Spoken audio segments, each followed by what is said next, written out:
Hello, hi, ನಮಸ್ಕಾರ. Kannada cine ವಿಮರ್ಶೆಗೆ ಸ್ವಾಗತ. ಇವತ್ತು ನಾನು ಮಾರ್ಕ್ ಟೀಸರ್ ಬಗ್ಗೆ ರಿವ್ಯೂ ಮಾಡ್ತಿದ್ದೀನಿ. ಕಿಚ್ಚ ಸುದೀಪ್ ಅವರು ಹೀರೋ ಆಗಿ ಮಾಡಿರೋದು. ವಿಜಯ್ ಕಾರ್ತಿಕೇಯ ಅವರು ಡೈರೆಕ್ಟರ್ ಅವರು.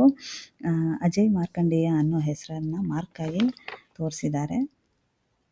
ಇದು ಮ್ಯಾಕ್ಸ್ ಥರನಾ ಅಥವಾ ಅಲ್ವಾ ಅಂತ ನೋಡಿದ್ರೆ ಸುದೀಪ್ ಅವರೇ ಒಂದ್ಸತಿ ಡಿಕ್ಲೇರ್ ಮಾಡಿದರು ಇದು ಮ್ಯಾಕ್ಸ್ ಥರ ಅಲ್ಲ ಅಂತ. ಸೊ ಹಾಗಾಗಿ ಇದರಲ್ಲಿ ಏನು ವಿಶೇಷ ಇದೆ ಅಂತ ನೋಡಬೇಕು.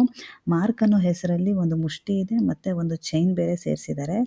ಸೊ ಹಾಗಾಗಿ ನೋಡಬೇಕು ಇದೇನು ಅಂತ. ಆಮೇಲೆ ಒಳ್ಳೆ ಜೋಶಿದೆ, ಸಖತ್ತಾಗಿ ಕಾಣಿಸ್ತಿದೆ ಟೀಸರಲ್ಲಿ ರೌಡಿಗಳು ಹೊಡೆಯೋಕ್ಕೆ ಬರ್ತಿದ್ದಾರೆ. ಮಲಗಿರುವ ಸುದೀಪ್ ಅವರನ್ನು ಎಬ್ಸ್ತಾರೆ ನೀರು ಹಾಕಿ. ಆವಾಗ ಅವರು ಎದ್ಬಿಟ್ಟು ಎಮ್ ಅಂದರೆ ಮ್ಯಾಕ್ಸು, ಎ ಅಂದರೆ ಆ್ಯಟಿಟ್ಯೂಡು, ಆರ್ ಅಂದರೆ ರುತ್ಲೆಸ್ಸು, ಕೆ ಅಂದರೆ ಕಿಂಗು ಅನ್ನೋ ಇಂಟ್ರೊಡಕ್ಷನ್ನಿಂದ ಅಜಯ್ ಮಾರ್ಕಂಡೇಯ ಹ್ಯಾಸ್ ಮಾರ್ಕ್ ಅಂತ ತೋರಿಸಿದ್ದಾರೆ. ಹಾಗೆ K47 ಅಂತಾನೂ ಇದೆ. ತುಂಬ ಥ್ರಿಲ್ಲಿಂಗ್ ಆಗಿ ಇದೆ ಟೀಸರು. ಮೂವಿ ಕ್ರಿಸ್ಮಸ್ಗೆ ಬರುತ್ತೆ ಅಂತ ಹೇಳ್ತಿದ್ದಾರೆ. ನೋಡೋಣ. ಅಲ್ಲಿವರೆಗೂ ಟೇಕ್ ಕೇರ್. ಬಾಯ್ ಬಾಯ್ ಸ್ನೇಹಿತರೆ. ಧನ್ಯವಾದಗಳು.